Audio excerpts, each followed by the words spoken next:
अशी टम्म फुगलेली पोळी बनवा, जेणेकरून 2ही दिवस तुमची पोळी ही कडक होणार नाही. त्यासाठी एका पात्राला तेल लावून घ्यायचं आहे.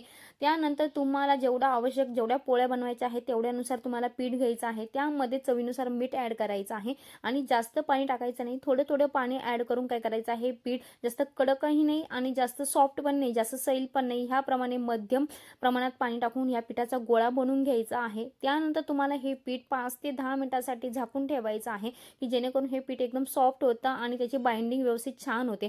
त्यानंतर पोळपाटवरती थोडं तेल लावून हे पीठ व्यवस्थित रगडून घ्यायचं आहे. तुम्ही बघू शकता एकदम सॉफ्ट पीठ झालेलं आहे.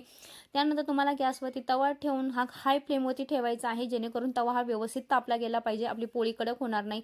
त्यानंतर जे तुम्ही पिठाचं चाळं घेतलेलं आहे त्याला व्यवस्थित प्रकारे असं लाटून थोडं तेल लावून त्यावरती पीठ भुरळायचं आहे. दोन्ही साईड फोल्ड करायचं आहे. परत तेल लावून पीठ भुरळायचं आहे. असा त्रिकोणी आकार करून तुम्हाला जास्त दाबायचं नाही, व्यवस्थित चाळं बनवून घ्या. त्यानंतर बघा आता हा त्रिकोणी आकार याची आपल्याला गोल पोळी बनवायची आहे. त्यासाठी तुम्हाला काठ लाटून घ्यायची आहे. मधी पोळी अजिबातही लाटायची नाही. थोडं कमी पीठ लावा, की जेणेकरून पोळी ही काय होत नाही, कडक होत नाही. 2ही दिवस तुमची पोळी एकदम सॉफ्ट राहते, सफेद कलर येत नाही. तर त्यासाठी तुम्हाला असे व्यवस्थित प्रमाणे गोल लाटून घ्यायचे आहे. त्यानंतर तुम्ही पोळी हातावरती आलटून पालटून बघू शकता कुठे जाड आहे की नाही. त्यानंतर व्यवस्थित वरच्या साईडला तेल लावून तुम्हाला तव्यावरती पोळी टाकायची आहे. त्यानंतर वरच्या साईडला थोडं 2 ते 3 बोटांनी तेल लावायचं आहे. त्यानंतर बघा तुम्ही फुगल्यानंतर तुम्हाला बाजू पलटायची आहे. यानंतर तुम्ही बघू शकता की पोळी अशी टम्म फुगलेली आहे.